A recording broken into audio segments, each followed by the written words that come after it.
Hello, everybody, and welcome to the 258th episode of Real Hawk Talk. I am Brian Nemhauser.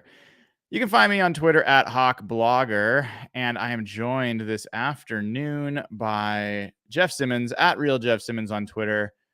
And I think we're going to have Nathan Ernst, but we will see if and when he's able to join. Jeff, my friend, how are you?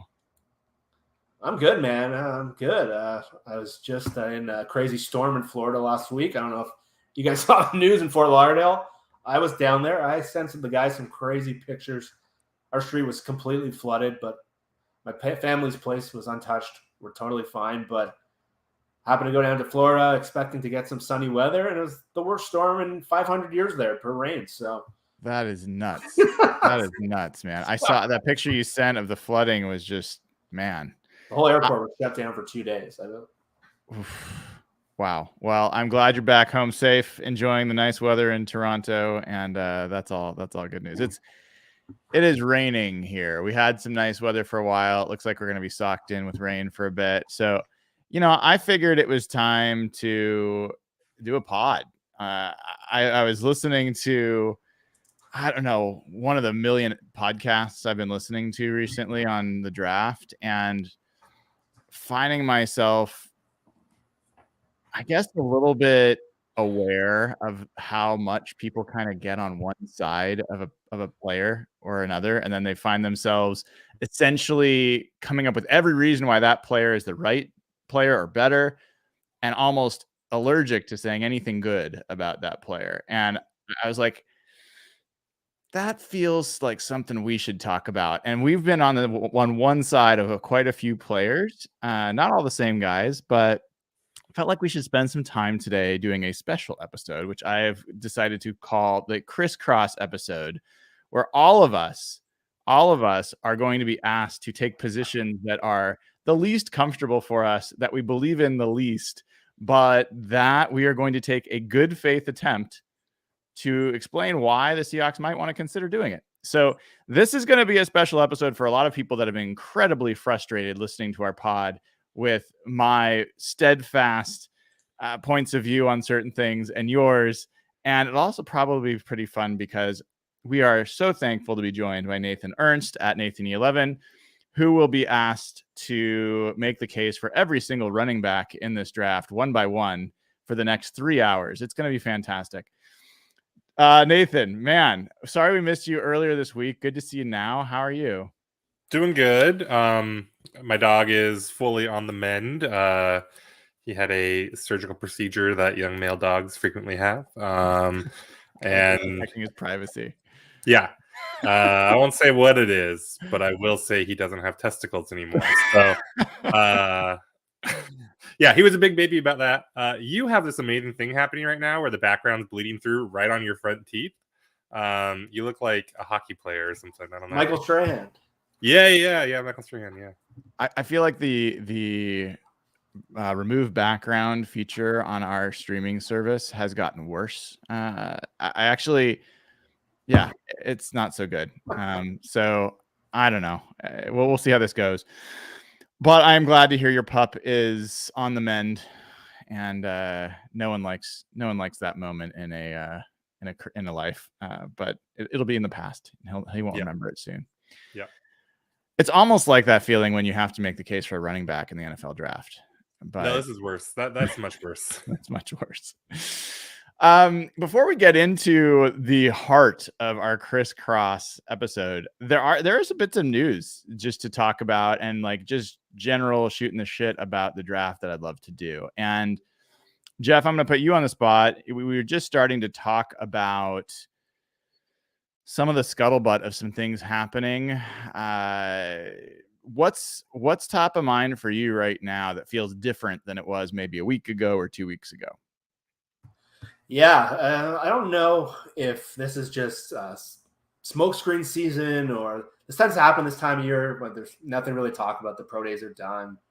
And it seemed for like the last couple of weeks, the draft was sort of trending one way. Like every mock draft, even when we did them, basically started the same way.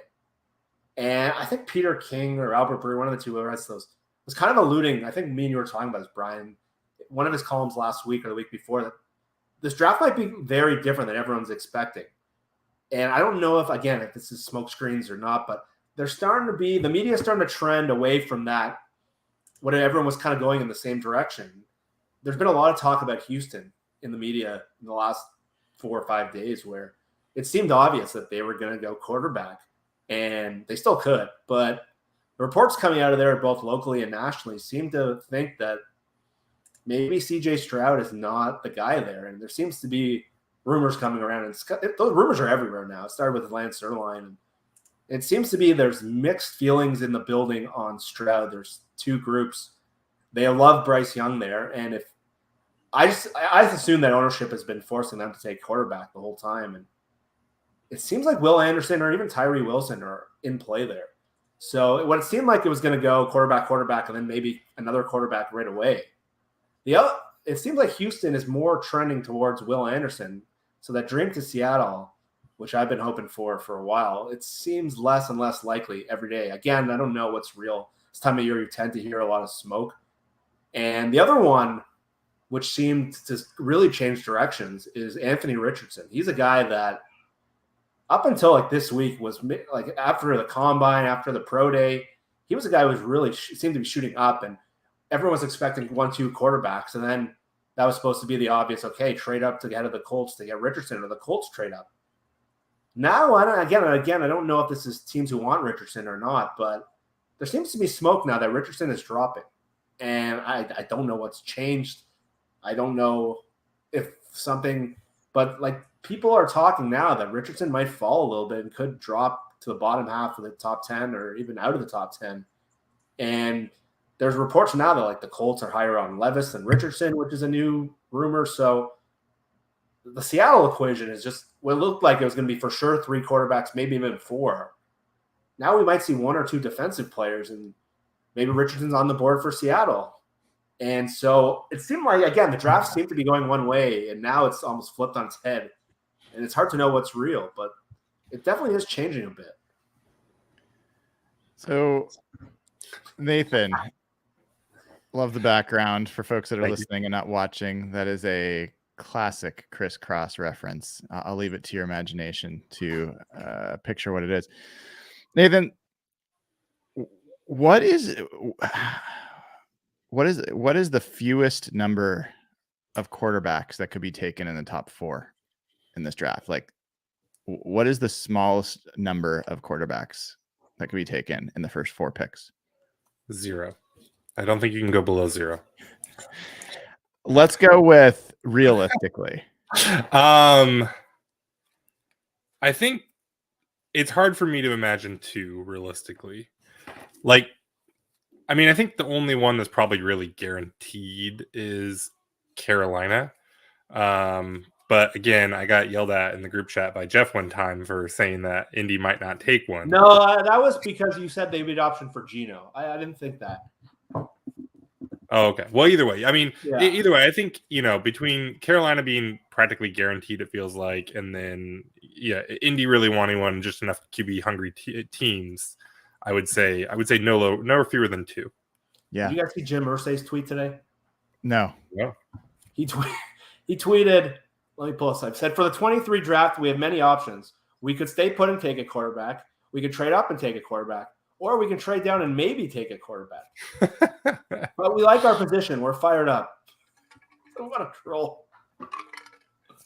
He's a dumbass. I don't know. I think this is a bigger question than we would have thought a few weeks ago. There was a lot of like smoke around. Hey, there could be 4 quarterbacks taken in the first 4 picks. If you had to guess between 4 quarterbacks going in the first 4 picks and 2 quarterbacks going in the first 4 picks right now, what would your guess be?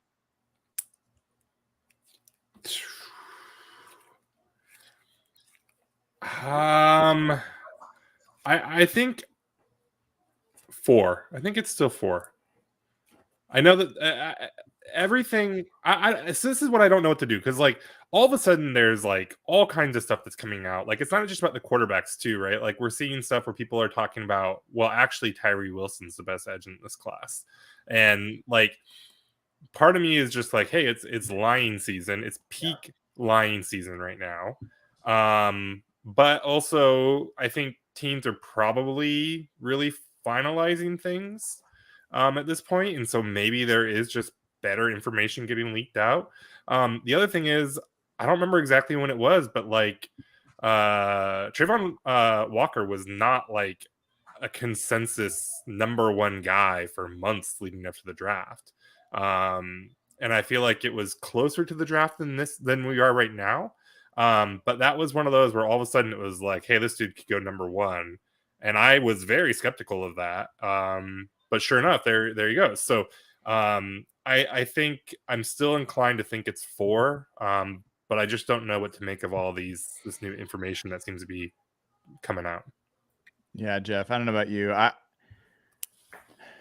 I have some questions about it. I think these quarterbacks are not as clean of a evaluation as folks have been implying. I think that I'm going to avoid in this episode going on about why I have questions about Anthony Richardson and Will Levis and so forth. But Bryce Young clearly has the cleanest eval from a quarterbacking skills perspective. CJ Stroud has the cleanest from a peak performance plus physical profile perspective. And then I think it's more questionable after that. And if the Texans really don't like Stroud, that would be a fascinating effect on this draft. And things could get a little wild. So we won't go any more on that. It is a trend. It is a conversation that's going on. The other thing that I would still call it a rumor. We've had one of the guys that covers the Seahawks beat confirm, but I'd like a little bit more confirmation. But it sounds like Devon Witherspoon has made a visit to the VMAC and is one of their top 30 visits. There's a position that we've started talking about more in the last couple of weeks, and there's been some smoke there. Matt Miller, I think on ESPN, talked about that the Seahawks really like Devon Witherspoon, and if the defensive line players are gone, he's an option for them. This would seem to indicate that might be true. So I'm curious what your reaction would be if the Seahawks stood at the 5th pick and took Devon Witherspoon. Not traded back, but used the 5th pick on Devon Witherspoon. I guess I'll jump in here. I would be pretty surprised, but I'd be conflicted. I'll be honest. I'd be conflicted because it's funny. I texted you, Brian, the day Matt Miller wrote that. I was planning on writing that like if there was a backup plan, but I would assume the backup plan would be a move down. The 5th pick would be a little harder to swallow. And just we've seen this team better than anyone else find value later in quarterback. And this is a deep cornerback class. But like the more I keep looking at this class and like the film that is the most like Seahawky is Devon Witherspoon. That's why I kind of thought like they're going to love this guy. If you want to watch like fun, like hard tackling, like guys who change the attitude to your defense, it's him. But again, 5th pick, like this is the big last piece of the Russell Wilson trade to come out with a corner. It's not great. I know the secondary could become incredible. It could become the strength of the defense again. But just we spent so much time, quarterback, front 7, just to come out with like a really good cornerback group to me, even though this might be the best player on the board. And we've spent so much time talking about like they've never drafted a cornerback before Shaq Griffin. I think last year they did not expect any of those tackles to be there. And they were, I believe, looking hard at Derek Stingley and maybe even Sauce. And like John was sweating through his shirt that much because one of the tackles slipped and they almost traded up. So I don't think it's crazy for them to take a corner, but I'd be conflicted because I really like the player, but it just doesn't seem like they really got what they needed to change this team. Yeah, 2 more pieces I'll say on this, and then unless Nathan wants to chat about it, we can move on. But one, it's interesting. Devon Witherspoon is 5'11", so he's one of the cornerbacks that there's a lot of 6'1", 6'2", and above cornerbacks. You know, Joey Porter's a tall guy. He's a physical guy. He's a press guy. It's interesting that Witherspoon is the one that maybe is on the top of their board. I think Joey Porter in a lot of ways seems like an ideal fit there. And the thing that I also bring up, listening to John Schneider this week on his radio show, he never gives away much, but there was a question about, hey, you've never drafted a corner before this, or you've never done this before that. And he's like, every draft's different. Players are different. Projections are different. And the way he said it, and my interpretation of John was like, I'll take whatever players, like I don't tell me I'm not going to take a corner in the first round. Like it sounded, he didn't say it, but he kind of said it. So I think there might be something to it. That this guy's a real option. And I guess my general feeling of that is good, because I think he's a good player. It's not certainly what I want. I want a defensive lineman there, but what matters more than anything else is that they get a very good player with that pick. And there's worse places to get very good players than corner, for sure. So, yeah, I'm a little surprised that you guys seem down on the idea of corner generally. Like, I would be absolutely shocked, because I just don't think they'll do it. I don't think that's how they're. I have a hard time thinking they've built their board in a way that they would stand at 5 and take him. Which is nothing to say about him or the position. I haven't watched them, and I think it'd be awesome to spend, a 5th pick on a cornerback. Like, that's totally reasonable to me. So I'd be totally good with the pick. I'd just be shocked if they actually do it. No, I'm not saying I would be down on it. I guess it's just you really have your heart set on a defensive lineman. I feel like the thing that is going to be hardest for this team to get is a defensive lineman that's a difference maker. That's like the hardest thing for them to get. And so whether they get one there, or whether the one that they do draft there, if they go that direction, ends up being a difference maker, I wish there was a cleaner evaluation that we could be pointing to, or 3 or 4 that we could be pointing to, but it's a little dicey. So I really think the corners are pretty easily projectable. And so, like I said, I'd be happy to get a good player. If we're going to get down to it, give me a good player. So, okay, let's have a little fun. We're going to kind of go round robin here, and we're each going to get a chance, probably multiple times, to ask each other to make a case for a player that the Seahawks should draft in this draft. And for the sake of making it, I think, fun, let's assume it's a first round pick. It doesn't have to be the 5th, maybe the 20th, but like, make the case that the Seahawks should draft one of these guys. And so, as we've talked about this and had some fun with it before, I am going to start with Nathan. I published my first ever big board today, which was super flawed in a million different ways. But as I kind of looked at all the players, the guy that to me that feels like most likely to be a perennial Pro Bowler and maybe an all-pro level at his position is Bijan Robinson.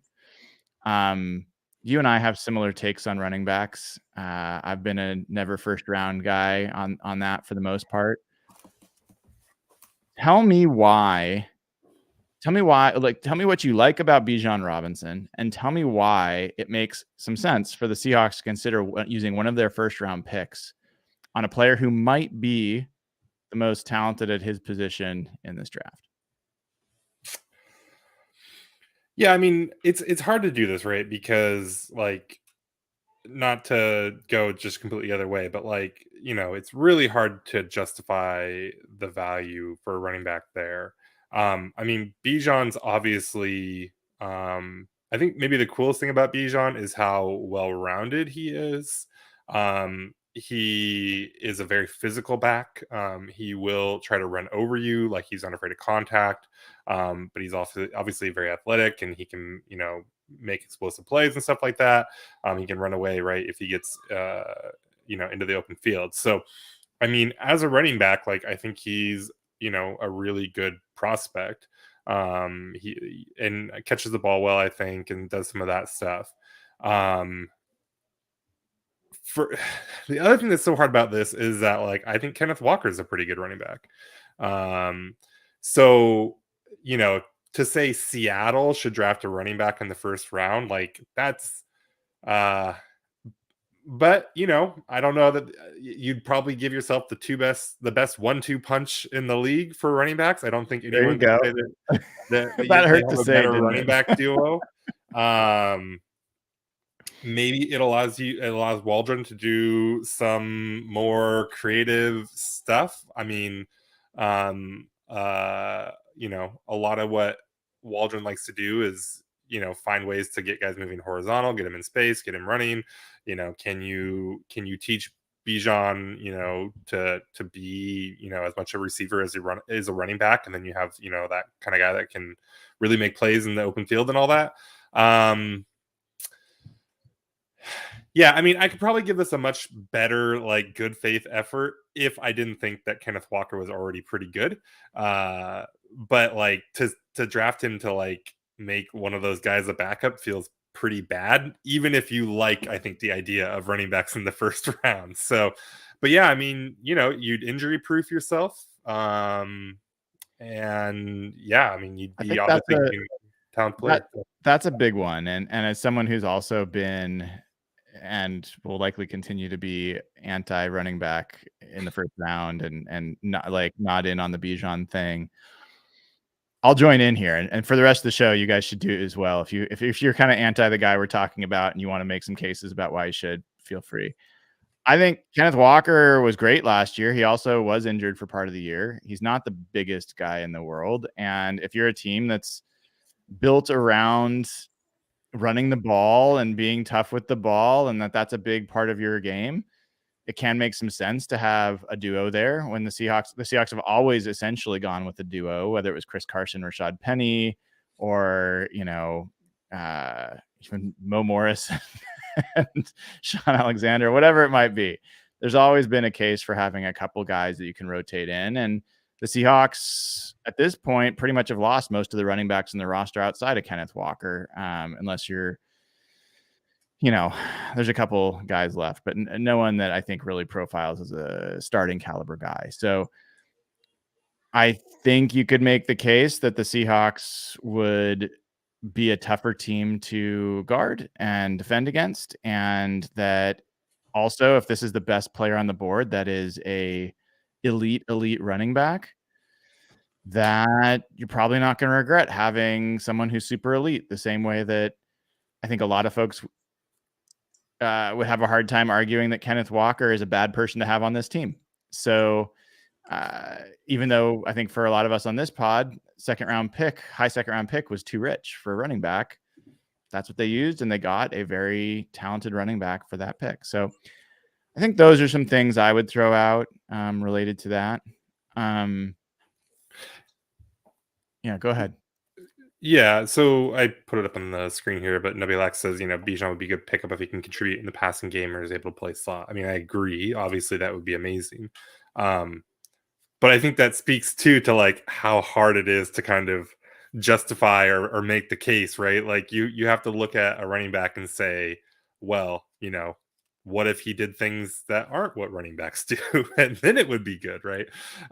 So I get the point, and obviously Bijan's a very good player, right? And if Seattle did draft him and decided to start him, it's not hard to see how he would be productive for the team right away. But I think anytime you're talking about running backs, you start to have to look at well, can they play other positions, because those are more valuable. Yeah. All right, Jeff, who would be your least favorite player for the Seahawks to pick at 5? Who would you be disappointed of the likely candidates? Who are you most down on? Will Levis. Okay, why should the Seahawks draft Will Levis at 5? I don't know. Wait a minute. I want to call BS on this. I have to justify taking a running back in the first round, and then you're just like, Jeff, tell me who would be the hardest. I thought you had to pick for me. Bryce Young would be super hard for me to justify. Let me now make a case for why they should take. Yeah. I should have been harder. So, jeez. So I already knew the answer to the question. I didn't have to ask you, Nathan. If they took Bijan Robinson at 5, that would probably be your least favorite pick. It's true. Yeah. I guess the case for Levis. So you want me to make the case for Levis? Yes. Good faith case. Less of the equivocations that Nathan gave about why it would be a bad idea. Okay, so Levis, the things to like about him, his best year in college was 2021 when they were running the Rams style offense. Liam Cohen, who was the Rams offensive coordinator last year, is actually back at Kentucky now. So Waldron runs the same version of his offense. That was his best year in college. And he actually played pretty well to the point where a lot of people thought he would be the number one pick in this draft coming into the year. He's got a rocket arm, like an absolute cannon of an arm. And he profiles in a way that like some of the guys that John Schneider has liked in the past, like big, strong arm, can run. He's like jacked, almost like there aren't a lot of quarterbacks built that are that strong. Like he's probably spent too much time in the weight room, but he's a guy that can be like, I can't think of like a lot of quarterbacks now that are built that are like jacked like that. Like even Mahomes and Allen, like they're bulkier, and Big Ben was not jacked for sure, but he's a big, strong guy with a strong arm, and he was great in the offense. What happened with him this year is a lot of his offensive linemen went to the NFL, the center in Jacksonville, who was pretty good, and his best receiver went to the NFL, the guy in the Giants, Wan'Dale Robinson, and with his offensive line became horrendous, and his receivers were bad. So the thinking on Levis early on was if you put him in an offense that he's played in, had his best year, that's the Rams offense that we run, he gets DK and Lockett, and he gets what looks to be an emerging offensive line, maybe you can get the thing closer to 2021. If you're making the case, you're hoping that maybe the Josh Allen kind of prospect, the big, strong, toolsy, traitsy guy that struggled when things broke down around him, maybe if you put better things around him, maybe you get that next kind of guy and hope. And the good thing with him is you have the luxury of time with him. Geno gives him the luxury of time. You can ease him into it, and the tools are there. It's just, I guess I can't say the things I don't like about him. You're hoping that you can work on his processing and his like penchant for turnovers. You're hoping that gets better with better coaching, which we saw when he had a good coach at Kentucky, and when he had good players, he played a lot better. In Seattle, it's a great place. It's a great place to drop in a quarterback. And one of the reasons it's crazy how much has changed is last year.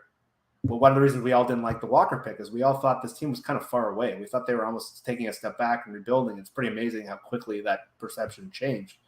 Because now it's almost the perfect place to drop in a quarterback with the line, with the running back, with the receiver. So you can see the case for him. You're just hoping that a lot of the stuff we saw last year can be coached out of his system. Yeah, and as someone who's been against quarterback at that pick in general, but also just not a huge fan of Levis, I'll also add, I mean, he was injured a little bit this year, right? And if nothing else, people should know that Evan Hill is a growing fan of Will Levis. He loves the content. Anyone that puts mayo in their coffee and eats bananas with the peel on is someone that Evan is all about the content. I think he prioritizes it over how the team's going to play. So I would say, and one of the interesting things people may not know, whether they care or not, Levis is actually number 2 on the PFF big board for quarterbacks. He is above CJ Stroud. He is above Anthony Richardson. And I think the reason for that is because his season, not this past season, but the season before, was pretty elite, as Jeff was saying. Like he's shown some things that some of these other quarterbacks we're talking about have not shown, for at least for a full season, in college football. So yeah, I think I personally have Levis ahead of Anthony Richardson, which not by a lot, but a little bit. And that already drawn some ire from people. And that's why I think that Levis has shown for a full season a little bit more as a passer than I think we've seen from some of these other guys. Okay. You two can now team up and come up with what you want to ask me. Who do I need to make the case for? We should have planned this better, Jeff. We knew this was coming. Here, I'm gonna let's pull up your board there. Yeah. And let's see who you have that's way too low. I know, first of all, it's gonna be someone small. Because you're all about the big boys in this draft. You know, I like the big boys. Yeah. Ooh, that's a good one. All right. This is excellent podcasting that we're doing here. I'm surprised. I thought you guys would know like exactly who you'd want to pick for me. I know who most of our listeners want to hear. Oh yeah, do we have people in the? I'm guessing it's Anthony Richardson. Is that the one that you'd hate the most? Yeah, I guess so.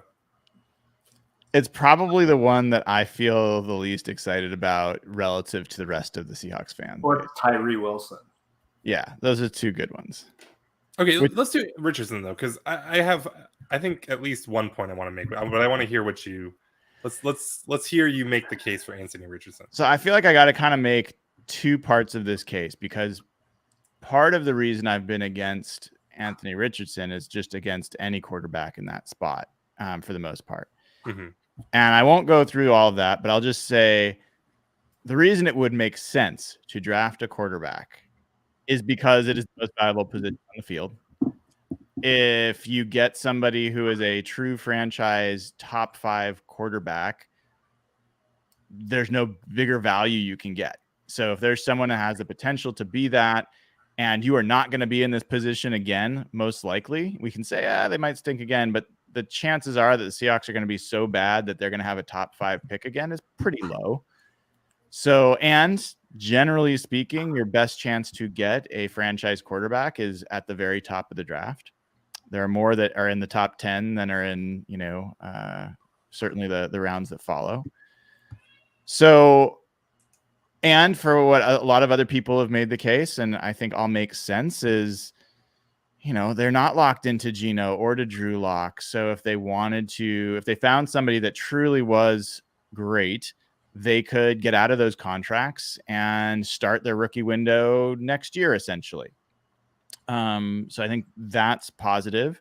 And because it's a first round pick and it's a 5-year window or 5-year lock, you essentially could take 1 year, that first year, as a red shirt and still have the same 4-year window that we had with Russell Wilson, who was a 3rd round pick, and you didn't have your rookie contract was only a 4-year window. So you could essentially replicate that by taking someone and have a red shirt.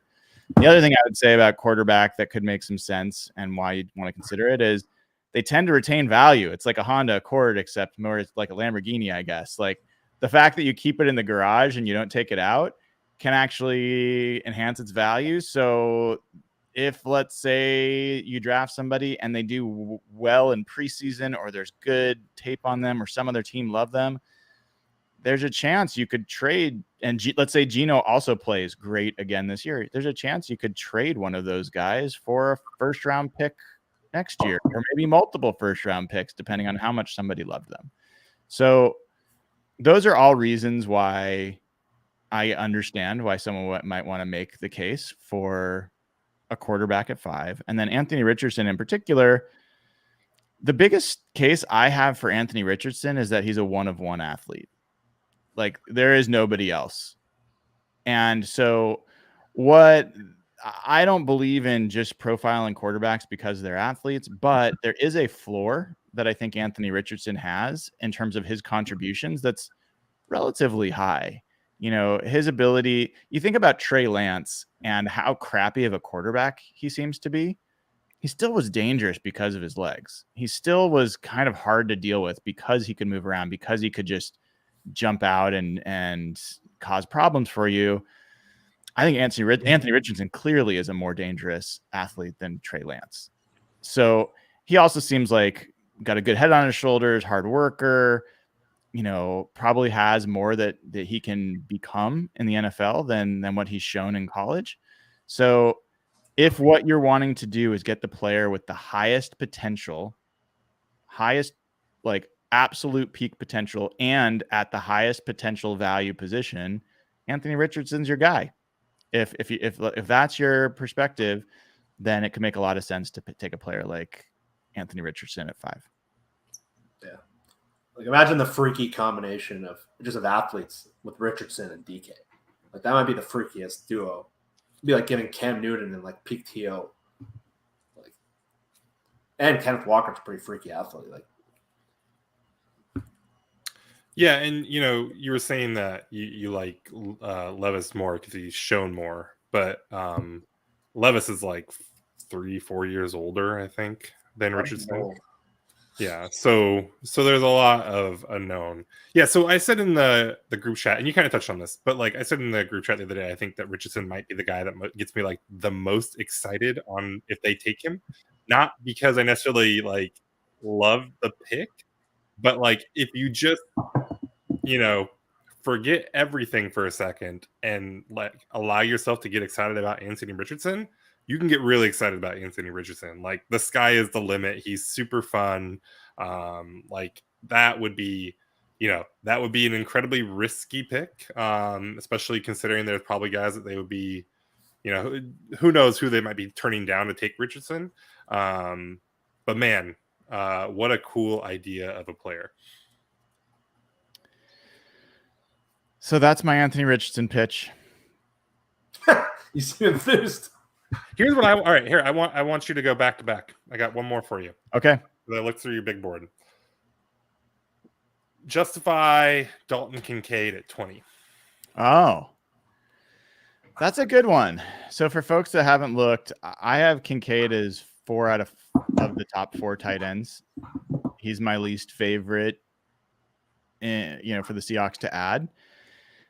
I won't go into why. That's not what this show's about. I will go into what is great about him. So I think Kincaid is the closest thing to a big receiver of the 4 tight ends. He is someone who is a great route runner, great on the seams.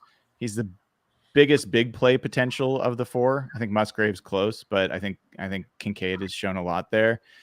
He's great at the point. He makes tough contested catches. He seems pretty easily projectable as a guy that's going to threaten the middle of the field quite a bit and affect secondaries.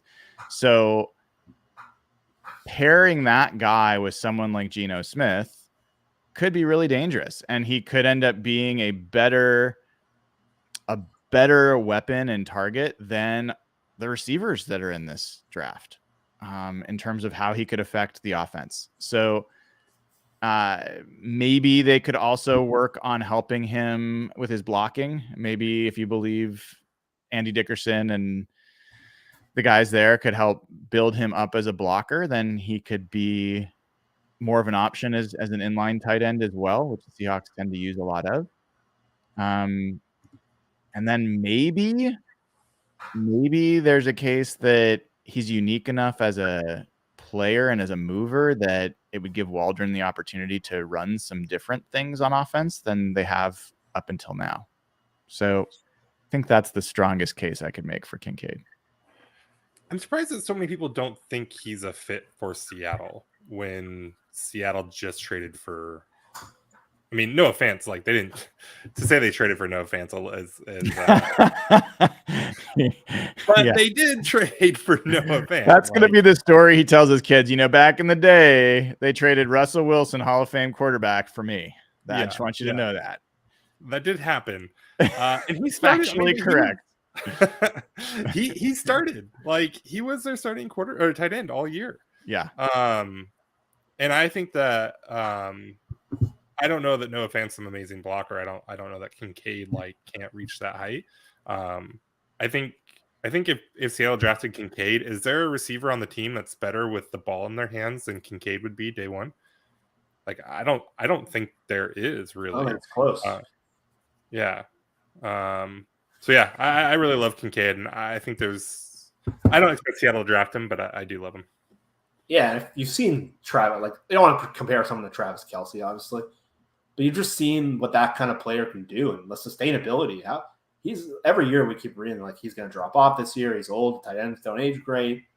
And he's just, you saw, he's been the best player in the Chiefs other than Mahomes for years now on offense, and just a guy who can open up their offense. And we talked about they need someone who can win in the middle of the field. They have their outside guys. They win very specifically. We talk about slot receivers, but Kincaid is the most fluid route runner at that spot in the draft. And we've seen probably Seattle the more of the Y tight ends who the Will Dissly types that Seattle's loved. And when they got Jimmy Graham, the old coaching staff completely botched how to use him. But it's a different coaching staff. And they targeted Gerald Everett earlier. And Gerald Everett plays more of that move tight end role. He's not the blocker at the point of attack. And he was fine here the year other than his drops. But that was with a different quarterback too. So I think it's a clean fit in the offense if they like that guy. Like Michael Mayer is probably more what we envision, like the George Kittle style tight end. And someone made a great comp for Mayer, and it was exactly. I've been saying George Kittle, but not as fast. And they said Jason Witten.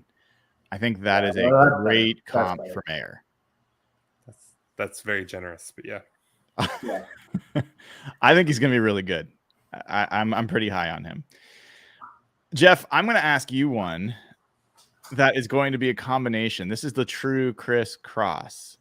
I'm going to ask you to make the case why the Seahawks should draft. Both of them are available at 5. Why they should draft Tyree Wilson over Will Anderson. So you have to argue against Will Anderson, and you have to argue for Tyree Wilson. Okay, so scouting in general is not about what someone is today. It's about what someone's going to be. And it happens in the NFL a lot, and there are examples of this. We saw it with probably arguably the best value Seattle had last year with Tariq Woolen.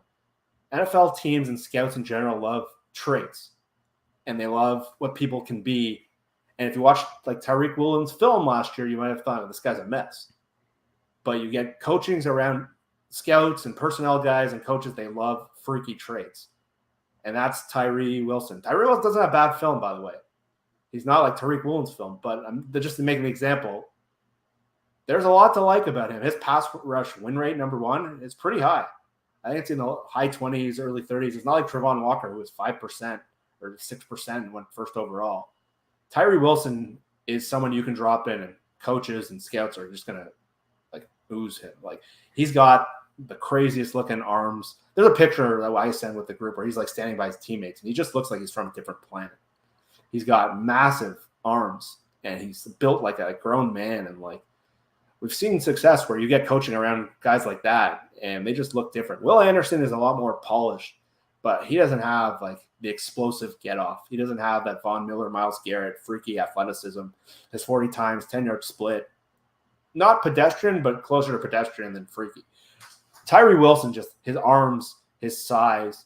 If you can get him coached up and give him a little better of a speed rush, because he can bull rush the crap out of guys. And he's a powerful man. He's got like a wingspan compared to Giannis in the NBA, like, who's 6'11", and his arms, and like, you remember Alden Smith coming out, and he was a little smaller than him, and he kind of had some weird film in Missouri, and you got him around San Francisco's Vic Fangio, and he just hit right away. And that's Tyree Wilson. I think there's going to be scouts and coaches that are just going to, like it or not, have a hard on for him because they think you get him.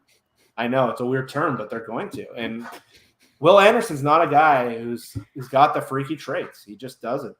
Will Anderson is polished. He's got the high floor. He's got clean character. Tyree Wilson, another guy, he's also got clean character. He's a guy that people have been raving about his interviews all offseason. So you look at guys who you've seen in the NFL, they draft traits they get excited about. If you can teach this guy to be a more confined rusher who could play in the 3-4 as an outside linebacker or in 5-man fronts, or you can move him around. And Brett Coleman, who's a pretty good film guy, made the case of him in the 3-4, which I've been having trouble with because of Carlos Dunlap and how similar they're built and kind of the body type. But if you can figure out how to fit this guy in the 3-4 with his traits and get him coached up, I think the ceiling is higher than Will Anderson just based on that. But Will Anderson's floor is just significantly higher. But if you're purely drafting on ceiling, like you talked about Anthony Richardson, I think there's a good case that this guy with the pass rush win rate, with the arms, with the size, it's all there. And Seattle talked about last year, the John Schneider said they want to be the biggest, strongest team that like kind of wins off the bus. And that's this guy. Nathan, what about you? It might be an easier one for you, but Tyree Wilson and Will Anderson are both there, and why should they take Tyree Wilson? No, I think Jeff said it well. I mean, it just comes down to that dude's a gargoyle, and Will Anderson's not a gargoyle, and yeah, that's the case. Yeah, as someone who's been really on the Will Anderson bus, the train, whatever you want to call it, this whole time, I will say he's not a easy confirmation for me as a all-pro level player. right? Like I don't know that I see him as a Von Miller level edge player. And I have some questions about how high his ceiling is. I think that if you make the case for Tyree Wilson, it is that, to Jeff's point, one of his biggest issues has been he's slow off the line. Like his get off is not great. I think one of the things the Seahawks have demonstrated over the years that they're good at is teaching people how quickly they can get off the line. And I would also say that the guy that they brought in, who is a pass rush coach, specialist, I think there's reason to believe he could be pretty helpful for someone like Tyree Wilson. The biggest question for me is where they're going to play Tyree Wilson. I mean, he's 270 plus. Will Anderson's 255. Will Anderson is a very easy projectable at outside linebacker, and he's a good complement to what Darrell Taylor is in that regard. You know, he's a good run defender. He I think would be pretty decent in that role. I think that Tyree Wilson is a little more confusing. He profiles a little bit more as a straight 4-3 end than he does in the 3-4. So if they can figure that out and they have a clear idea how they're going to use him, one of the things there, I'll throw this out. I think it's relevant. We've been talking about, are the Seahawks going to be 3-4 or they're going to be 4-3? What if the Seahawks are both? What if they are 3-4 in base in early downs and they go to 4-3 in nickel and they put two ends out there and more 280-pound interior guys as movers?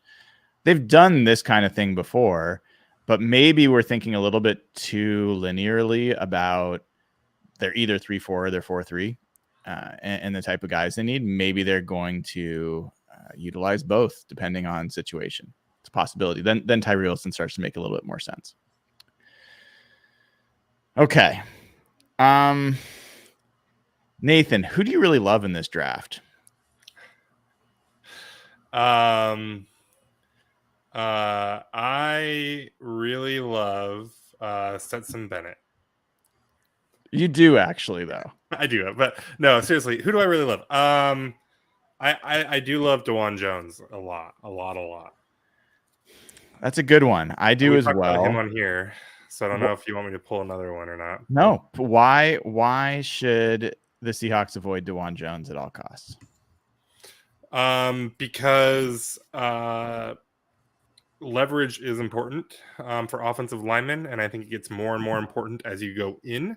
And so while you want your guards to be big beefy dudes, I don't know if you want them to be 6'7" or 6'8" or 7 foot or whatever. Dewan, like, he's a monster of a man, outwards and upwards. And so I don't know how well moving him into guard, like, I don't know, you're doing him a service there. So, you know, Dewan Jones is one of those guys that I wasn't watching him. I was watching pass rushers last year. And every time I would see somebody line up on the left side of the defense against Ohio State, I'd be like, this dude kind of looks like ass. This is a bad game for this dude.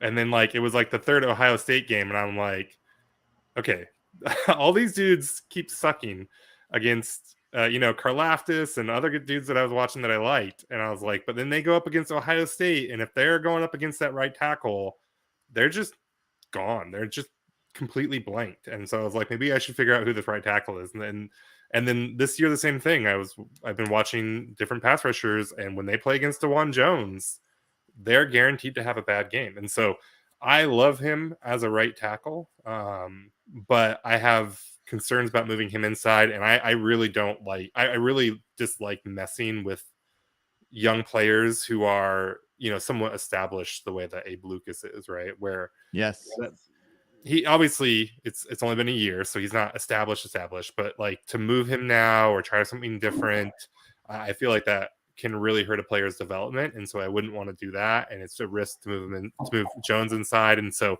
I would stay away from it, even though I think that Dewan Jones is one of the most, like, surefire good players in this draft. That's my biggest argument against Dewan Jones, is this question about I don't think you can put him at guard. He doesn't make sense for the way the Seahawks play that position. He's not a mover the way that they like their guards to be. So it would have to be that Abe Lucas is sliding inside. That's taking some risks from a guy that's played well at a position to a position you haven't seen him at, and adding a rookie back to right tackle. It's a lot of risk. So as much as I like Dewan Jones, I think there's some good reason to argue against that. Jeff, I have one for you. Tell me why the Seahawks should draft Brian Bresee in the first round. So they want to talk about getting more dynamic up front. Bresee is one of the more athletic defensive linemen in a long time. And he was the number one, I think, ranked player in the country in high school, I believe. And when he went to Clemson, he was supposed to be like a freaky, like top of the line recruit.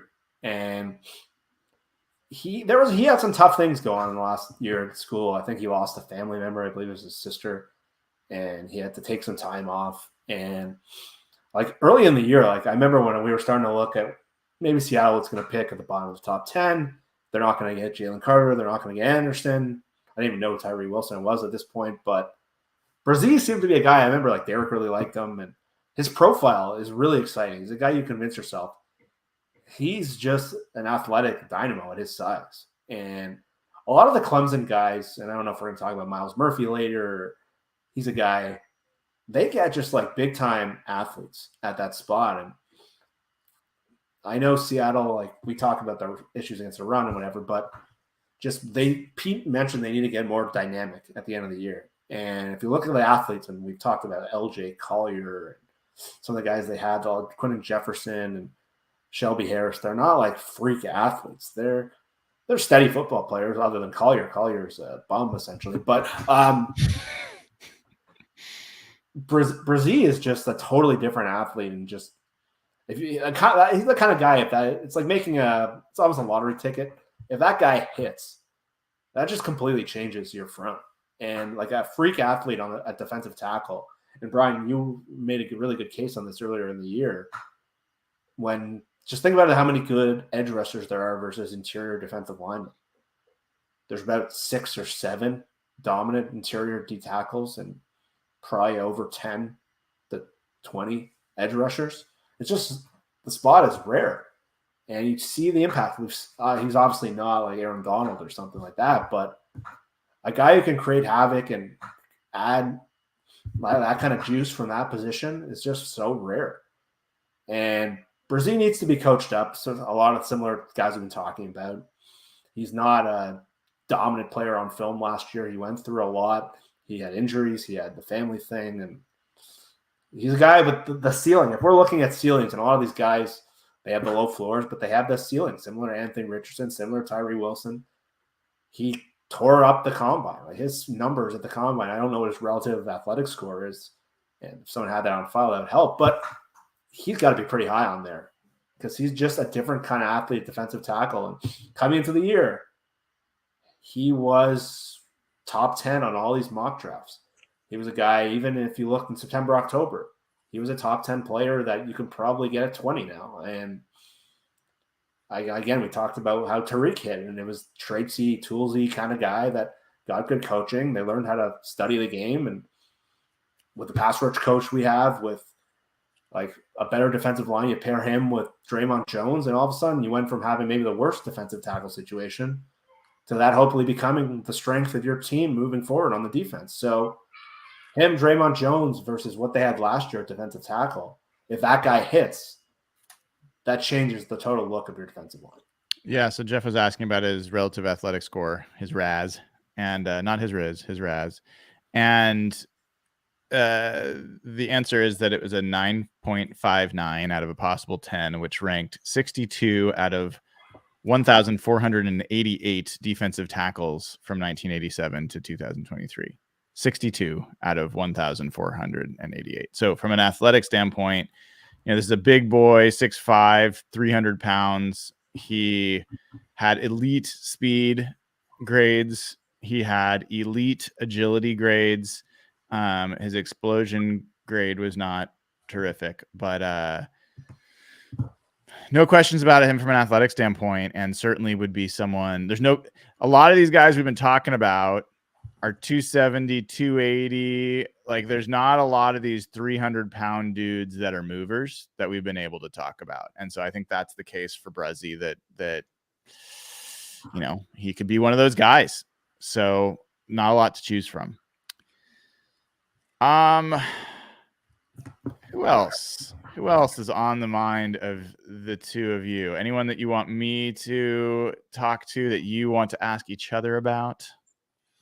Yeah, Brian, tell us why they shouldn't draft Calijah Kancey. I was waiting for that.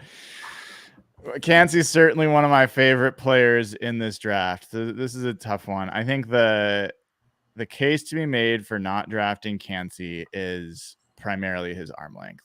I mean, and I'm not a big fan of that as just a outright disqualifier, but there's just a reality in the NFL or just defensive line or offensive line play in general, that if someone's able to reach you before you reach them and they're able to lock you out, you're kind of out of the play. And so arm length absolutely matters. It also matters just in terms of leverage. I mean, if you just think about it, if you get close to a wall and you're able to push on it, you're able to put a lot more power. If you're at a distance and your arms are at full stretch and you're trying to press on that wall, you just have less power.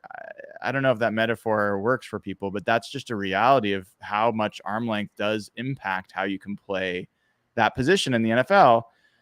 And so as fast as Kancey is, as much as he's proven himself with hand fighting and other things, I think that his best case scenario realistically is probably, a nickel play, like a rotational player. He's probably never going to be a 3-down defensive lineman for you, most likely. And so if you're looking for someone who can be on the field more and contribute more against the run and against the pass, he's going to be a bad pick. And there is the chance that he could just end up being a really non-factor, like that it's not something you could help develop about him. Not going to get longer arms. So if that ends up being just what he did in college doesn't translate, there's not a lot you can do at that point. You really rolling the dice there and hoping that his disruptive tendencies transfer. And if they don't, you might have somebody who is moving around very quickly and running really quickly and not being at all involved in almost any play. How long were his arms? Just over 30 inches. Really short. Aaron Donald was 32 inches and there were all questions about his arm length. Kancey is in the 4th percentile for defensive tackles in arm length. Really short. Yeah. Do either of you guys like JSN? Jeff loves JSN. Yeah, I do. All right, Jeff, make a case for not drafting JSN in the first. He's there at 20 and Seattle passes. I love this one. Seattle historically has gone for certain types at receiver, and I don't think they've taken receivers who haven't run good 40 times. And that's pretty much the antithesis of JSN. JSN is more quick than fast. He had the good 3-cone time, the good agility score, but his 40 time and his speed in general is not great. And they have a type. You look at how all the receivers they've drafted over the years, they're almost all similar in terms of their speed, DK, and how fast Lockett is. And there's not a lot of guy who doesn't have a lot of straight line speed. And JSN's more of the slot who wins with route running. And I just don't know if that's how Pete Carroll, I don't know if historically Pete Carroll's had a lot of guys like that over the years. So Seattle just hasn't valued that like inside slot receiver, and really they haven't valued the third receiver. It's been an issue for us for years. So if we're talking about like John sticking his historical trends and what he's done well, JSN is not really in their wheelhouse, and based on what they've drafted in the past, and they still might think D. Eskridge can play that spot, and this is hard. Smith doesn't need a receiver who can win out of the slot, get open very quickly. I guess in general, third receivers typically go. I'd say you're going to have to draft this guy in 20th overall. Seattle's a great spot, getting value on day 2. Lockett, Metcalf, both day 2 guys. Golden Tate, day 2 guy. Paul Richardson, day 2 guy. They haven't really drafted. There's not a lot of teams who draft third receivers in the first round. They typically can get receiver as so in terms of like best use of resources, when you can get a third receiver round 2, round 3, round 4. Well, maybe not round 4. Seattle sucks at round 4 with receiver. But maybe if you're looking at like the highest priority positions where Seattle's hit in the past, maybe it's not there. But I have trouble with this one because I just think he's exactly the opposite of what they have in Lockett. But that's my best attempt. That's pretty good. That's pretty good. I got a quick flyby, and then I want to go for Nathan too. A guy that I have been much lower on than other folks is Lucas Van Ness. This is a guy that, similar to Tyree Wilson, is in the 270 range, and so I have questions about where he fits. I've had questions about the fact that how can this guy be a top 10 pick when he's never was a starter in college? And I will say the case for Lucas Van Ness, man, this would be in the top 10. Okay. Like this is to trade back and you end up with Van Ness. I think the case there is I looked at him a little bit more. I think he can add some weight. I think he can add some weight and still be pretty explosive. And if he could be, I think there's a chance he could get up to around 290. I think that's not totally out of the question. I think he can at least add 10 to 15 pounds. And if he's only 21 right now, he's going to be 22 next year or this year, I guess. I think there's a chance he could end up being kind of what I want Kancey to be, which is a really disruptive interior pass rusher. I don't think that his best potential is as an edge for Seattle. I think there's a chance he could be, I'm not saying he's going to be JJ Watt. I'm not saying that, but I think he could be more of that style, power interior player that could play defensive end in a 3-4. So that's my quick flyby on Lucas Van Ness, who I've been pretty down on. He's an athlete though too. Like even if he doesn't put on weight, his RAS, he's got a good RAS. He does, no doubt. It's hard for me not to argue against it, but I'm gonna just leave it out there. Leave it out there. He's got a ton of pure power though. Like he does. Rushings, like he is maybe the best power rusher of this whole draft. And Iowa's a weird program. They, no matter how good players are, they always play their seniors. And so one of the reasons he didn't start is because he wasn't a senior. And yeah, they have that rule there, which is we see it more in the NBA where guys who don't start kind of come to the NFL and they get molded and they just start, like Scotty Barnes with the Raptors didn't start and he was rookie of the year. But you think Van Ness is a better power rusher than Tyree? I think so. Yeah, I think Tyree just wins with I think Van Ness might be. I think there's a case for it. A lot of the rushes I've seen from Tyree Wilson have been slow developing and absolutely connected to his reach, where he's able to just literally just reach out and snatch a dude and like pull him down. I haven't seen the speed to power with him. I don't see the speed period with him. So Van Ness seems absolute, like speed to power is he's defined by that. You know, he will run guys, including some of the best offensive linemen we've seen and tackles, just right back into the backfield. Yeah, I heard a good comparison for Tyree. I heard if you watch his clips or his highlights, it's amazing. But when you watch the film, it's sort of the reaction you have. There's a lot left to be desired. So he's one of these guys that if you just like watch the cut up of his like best plays, you're like, this is the best player in the draft. But the more you dig in, you start to see what's missing. And go ahead. Sorry, I didn't mean to. No, that's how he was described to me. I think the whole highlight, like you should obviously not scout players by their highlight tape. But you know, to the point of this being the Crisscross episode, and like let's justify these picks that we don't like. Pick any player you don't like, and go to YouTube and type that player's name and then just bombs and watch their highlight tape and tell me that there's no way that they can be successful, right? Like I've over the years and different years, especially, I've spent a lot of time on draft guys, and I've had like very strong opinions on draft guys at certain points.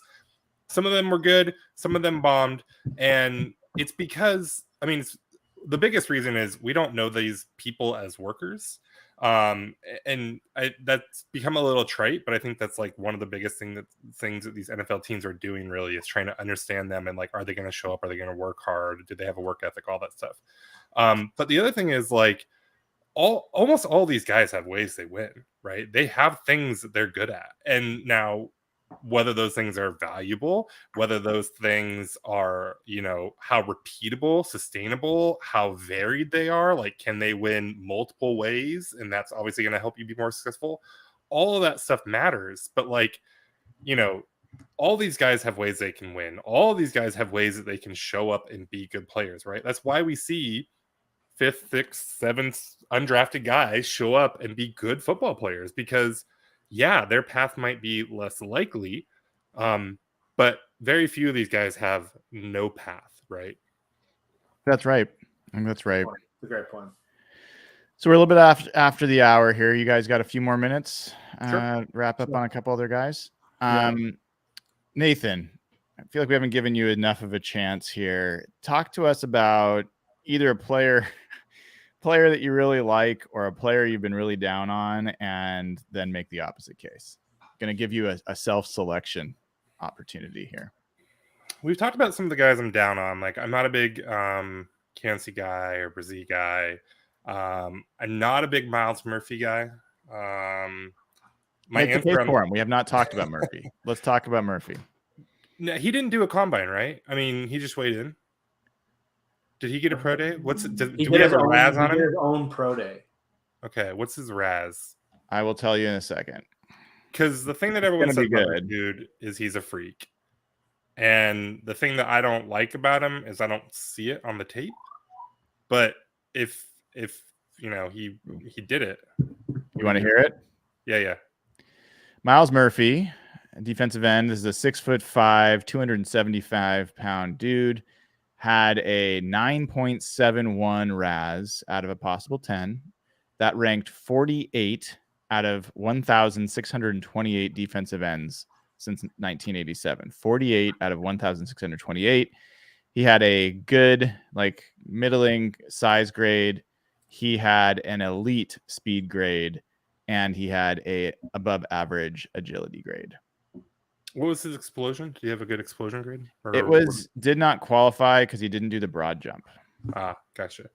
Yeah, I mean, okay, so then it's the same thing with like Van Ness, right? Is I don't know what he is as a player right now. I don't love the tape, but you know, if you have the athletic profile like that, and you, again, you know, going back to the work ethic and how coachable are you, if you can put it all together, if you can learn, right, you can put that to use. So I think that's the case for Miles Murphy. The guy that I really like, and I was surprised he was farther down on your big board than I expected, because you kind of put me on him, was Parker Washington. Interesting. Yeah, I do like Parker Washington. I think the case against him is just that top end speed. We didn't get to see him run at the combine. I don't think he even ran at his pro day. I'm optimistic that he would have ran faster than people think. Like me and Derek were talking about it, and Derek thought it'd be a miracle if he got under 4.5 or at about 4.5, something like that. I see a player that looks a lot like Golden Tate, and Golden Tate didn't have like an amazing combine. He didn't have an amazing 40 time. So that's why I'm up on him. But like, I think the athleticism could be what kills him. If he really can't be anything more than a jitterbug guy, and he's not like an exceptional athlete that way.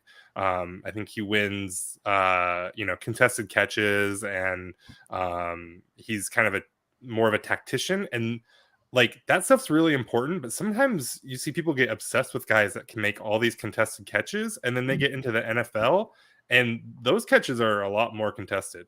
Yeah. And it gets a lot harder to live that way. Like JJ Arcega-Whiteside was a guy that I fell for that on. There was one thing about Parker Washington that did chill me on him a little bit, and this may be close to your heart, Nathan. His arm length is in the second percentile for receivers, 29 inches. And at slot, hopefully that's not the worst thing in the world, but for the points that you're making, he also has not been a guy that clearly gets open a lot. There is a lot of contested catches, and that gave me a little bit more. I've become a pretty big Charlie Jones guy. Like, I think that's a guy that could be an ideal slot receiver for them. They could get him maybe in the 5th round, and I like him quite a bit. So that's part of what cooled me on Parker Washington.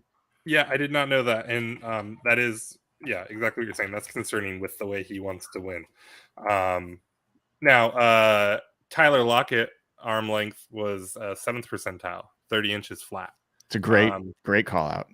And he's not a dude that just, thrives on contested catches. He did run a 4.4, which isn't amazing. But so I definitely get the concerns with Parker Washington, but he's a dude that I really, really like. Jeff, can you make the case for Myles Murphy? You've been so down on him. I'd say one of my biggest, I'm not an evaluator. I rely on a lot of people for evaluations. I just try to take profiles and project. One of my biggest misses in the last couple drafts was Rashawn Gary.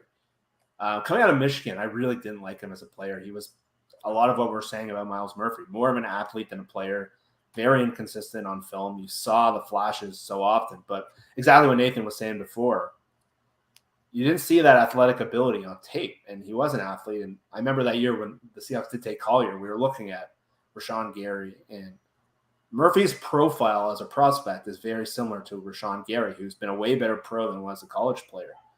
And that was one of my biggest misses. So I have to wonder in the back of my head, am I missing something here? Because the way they win, their profile is very similar. So in terms of I talked about the Bresee, the pure athleticism, and they want to get more dynamic up front.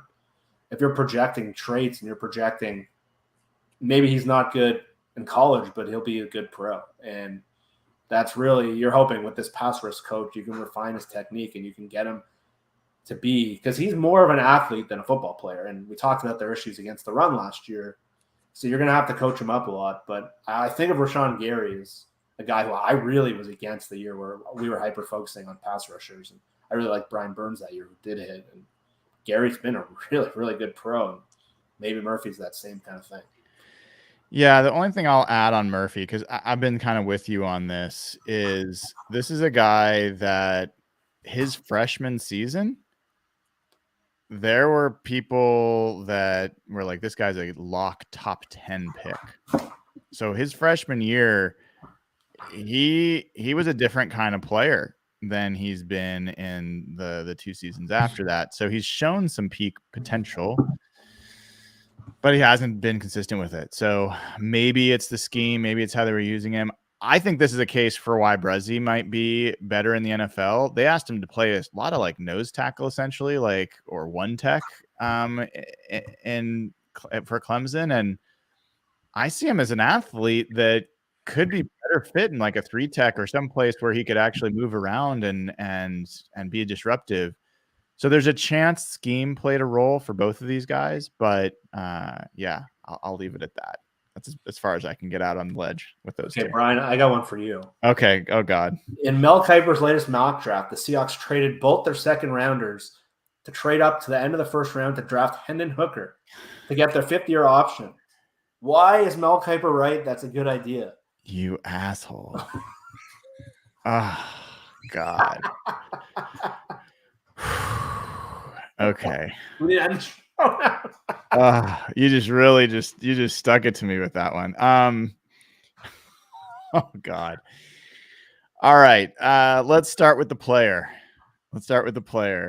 Hendon Hooker has some insane numbers. I want to say, let's see if I've got him here somewhere handy, but from a touchdown to interception ratio is insane. Come on, let me find him real quick.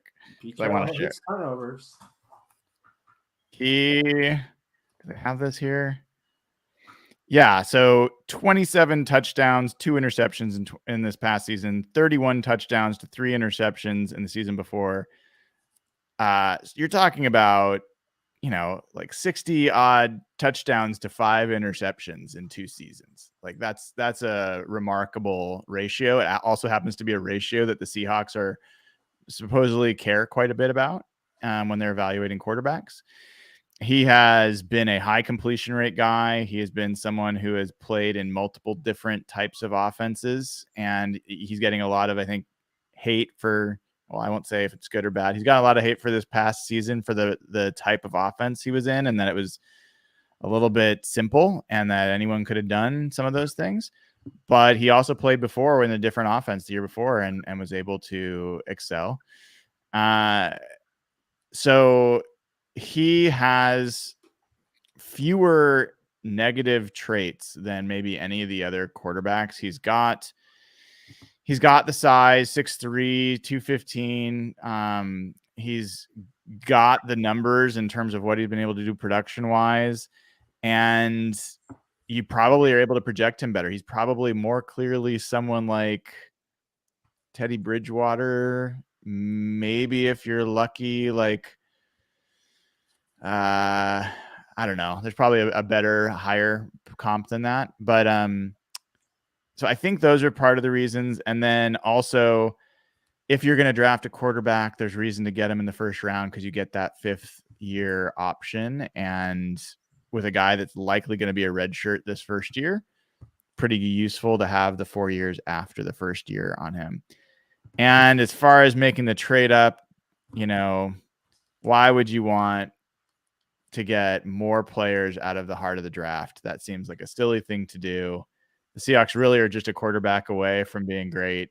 So a young quarterback away, and that's just obvious. Anybody could make that case. You bastard. I got one more for you too, if you want to go back. Oh no. I want you to tell me why Seattle properly values the center position in the draft. What? Evan Brown, starting center. Okay. There was actually a chart that I retweeted last week, I believe, that was actually pretty cool. And it was, I think, the relative draft position for certain positions in the NFL and their relative cost via free agency. And so the idea was, if they are drafted low and they are cheap on the market, those are players that are, it makes sense to not draft high. It's a stretch to take one of those players at a high round, because you could get them cheap on free agency or you could get them cheap for a lower pick. And the 2 positions that stood out in that regard were guard and center. They were both very cheap on the market, for the center especially cheap on the market, and usually a position that's drafted low in the draft. So you could make the case the Seahawks have been doing exactly what they should be doing at a position that largely is not as valued in the NFL from a market perspective. And you could also make the case that center is probably the easiest position to stick someone who's a jag in, because you can surround that person by a guard on either side and they don't have to be effective in space or anything like that. So those would be the reasons why the Seahawks have absolutely made all the right calls at center for the past 10 years since they traded Max Unger. Bastard. Well done. Okay. Good job. That hurt. I want to ask Jeff why they should not draft John Michael Schmitz, and maybe we'll wrap on that one. Let's say he's a little older, number one. He's some of the other options, Joe Tippmann, more of an athletic guy, projects in this offense. Schmitz is a little older, and we've seen just typically it's better to draft younger players, ascending players. The other problem I'd say with Schmitz is he seems to be skyrocketing in this draft. And to the point where there's a lot of chatter about the Giants at 24, I believe they're at, the Bills. So you might have to take this guy at 20. And Brian, you just mentioned center's a position. If you do the PFF simulators, you can get a center at 37. You can get a center at 50. To get Schmitz, by the way he's going in the media, it seems like you're going to have to draft him at 20. And if you're not comfortable taking a center that high, I imagine there's some people, more of the analytically driven thinkers, they might hate that pick. And if you're someone that just purely drafts high premium positions, if you believe you should only draft premium positions in the first round, offensive line, tackle, defensive line, edge rusher, interior, drafting a center at 20 might freak you out. But I did put a list out a couple of months ago of there's been a lot of centers drafted around that spot, and most of them have hit, so that's the good part. But if you're uncomfortable with taking an interior offensive lineman at a premium spot in the draft, you might have to take this guy at 20. Because the sense now, and Tony Pauline had a report, and I don't want to get into Tony's history with the Seahawks last year. It was the worst draft reporting you've probably ever seen. And when John Boyle did his Inside the Draft article, and you saw what Tony Pauline reported, it was laughable. He said they were desperately trying to trade down. John Schneider was sweating to the point he had to switch his shirt because they were trying to trade up for Charles Cross. And then he wrote the Seahawks wanted to trade up for a quarterback. John Boyle and Brady Henderson talked about how they didn't draft. They had multiple chances to take Willis Ritter, even in the third round. They didn't take a quarterback. So I'm kind of roll my eyes whenever Tony Pauline writes something. But Schmitz seemed to be skyrocketing, and he seemed to think Seattle's hyper-focusing on the center with that 20 pick or even a move down. So Schmitz isn't athletic as Joe Tippmann. Joe Tippmann is way more athletic, better in space, probably has a higher ceiling. So you might be drafting the older, lower ceiling athlete at 20, where Tippmann might be available at 37. Yep. And Whippler, I think that's the case against Schmitz. And I think that's right. I think that's right. I think there's probably two other guys that you could get later in the draft that may not be clearly worse than Schmitz for various reasons. But as much as I just said, I don't trust Tony Pauline, I thought that thing was interesting. That it sent Steve Hutchinson apparently to work out, not Luke Whippler, the other two. And he made a good point that me and you have been talking about. There seems to be more demand than supply. And there's the guy from Michigan. I think his name's Olu. I don't know how to pronounce his last name. But he's probably the fallback option for more of the third. He won the Eldon Trophy last year and had a really good Senior Bowl. So he's probably their backup option. And there's the guy from Oregon, Forsyth, who's an interesting guy. But if Seattle wants one of these centers, it's either going to have to be, for Schmitz, it might have to be 20. Tippmann, it's going to have to be either their first, second rounder, or maybe even a trade down. And Tippmann's a guy me and you haven't spoken as long on. And I kind of dug into it this weekend. I'm starting to like him a little more. I had focused so much on Whippler and Schmitz. He kind of slipped under my radar. Brock Hewart said he did a couple Wisconsin games, and he was the alpha dog on the team. They weren't very good last year, but that's what this offensive line needs. You put those two tackles with another athlete, you can really build a special look. And because Cross and Lucas kind of went away from Seattle's typical drafts, and Tippmann fits that mold more than Schmitz. So I'm getting more excited about him. Schmitz is still my guy, but I can convince myself into Tippmann pretty quick. I don't know if you have the same. Yeah, I've been pretty low on Tippmann, and partially because I don't see him as being as physical as the other two guys, and I don't see him playing with the same edge as the other two guys.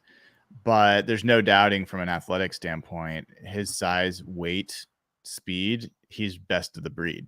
He's best of those three for sure. So if the Seahawks have done their due diligence and that's their guy, and from just a positional pick value perspective, they just can't justify going at 20 or 23 or 25 with Schmitz, then I get it. I won't be crushed. I will be disappointed, but like Schmitz is definitely my guy. I don't think that's going to change. Yeah. But Tippmann is not a guy I'll be upset if they call his name. To the Seahawks. I'm very aligned with you there. Schmitz is just profiles. He's not Creed Humphrey because he doesn't have the athletic score, and he's not the special athlete, but Schmitz just profiles. It reminds me a lot of Nick Mangold as a prospect. Like a really I think that's a good call. Yeah. Jeff, this was a very hard show for me. I'll just be really honest. I mean, we'll end on a good note somehow. I will end on one non-crisscross thing, and you're welcome to if you have something you want to add to. There's a guy that's been climbing the boards for me, and it's not a rare name, but it's Nolan Smith.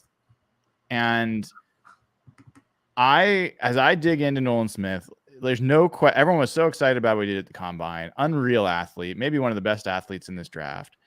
And the big but he's not really shown out as an edge rusher. So this guy is an edge, but he hasn't really been a good pass rusher. So he can have all the great scores you want. He's also small. He's like under 240 in most cases, depending on where and when he's been weighed. But what everyone also says, and if you look, he is maybe the best run defender at that position on the edge of any player in that same category in this draft. And he is also a guy that everybody talks about as the guy you want in the locker room. He is the guy that traveled on the road with the team, even when he was injured, because he is just such a presence and so many people are flocked to him. I am starting to get really excited about the notion of him being a perfect 3-4 outside linebacker for the Seahawks that could look. Darrell Taylor got almost 10 sacks last year, but he could not defend the run to save his life. And it cost the Seahawks big time. So if you're telling me the Seahawks are going to end up with Nolan Smith, who is a more of a project from a pass rush perspective, but is going to be, I think, potentially great in coverage. He's got all the athletic ability to do that. He's a great run defender. You can have a guy like that on the field, and then you can rotate in a Darrell Taylor for pass rush situations, and you can develop this guy as a pass rusher. So Nolan Smith is a guy that I had mostly written off as far as whether it made sense for Seattle, who is climbing the charts for me. Where do you see him? Do you see him as a trade down option? Do you see him at 20? I would see it at 20 to 25 is like the place you'd have to take someone like him if he's around. Yeah, because Smith his character grade is going to be through the roof. And everything you like about Will Anderson, Smith he's a little smaller, but he's just a totally clean. He is the leader of the program. They showed his teammates like cheering on his pro day. I don't know if you saw us during the combine. It was a pretty wild video. And if you heard him speak at the combine, like he was pretty impressive. And say you do draft Jalen Carter at 5, this is the perfect guy to pair up with him because they're close friends. He's a guy who's vouched for him. And if you want someone to like keep him under good behavior in Seattle, and I know Diggs and Sherman were talking about that, that's the perfect guy. And Seattle's talked about the impact of character. I think Nolan Smith is going to rank really high on their board in that regard. So I see the fit very cleanly for sure. Cool. All right. Well, it's almost 3:30 on the West Coast, and I'm going to let you go. We will have another show this week, so we'll have opportunity to have more takes and more pieces. I want to thank Nathan Ernst, who dropped off due to internet issues, at Nathan11 on Twitter, Jeff Simmons, at Real Jeff Simmons on Twitter, and you can find me, Brian Nemhauser, at Hawk Blogger on Twitter. For all join in today on a Sunday, raining here, apparently sunny in Toronto. So, Jeff, I hope you get to go out and enjoy some more of the sun. And if you haven't already given the show a like, what's going on? Come on, give the show a like, subscribe to the channel, and go over to patreon.com/hawkblogger. Sign up right now, get immediate access to the Slack channel. And that's where the conversation keeps going. And folks, I will be in the room with John Schneider and Pete Carroll this Thursday evening, 1 week prior to the draft. I likely won't find out anything. And if I do, I won't be able to share anything. But we will be talking about this draft this week on the pod. So tune in. Join patreon.com/hawkblogger. We will see you soon. Until then, have a wonderful rest of your weekend.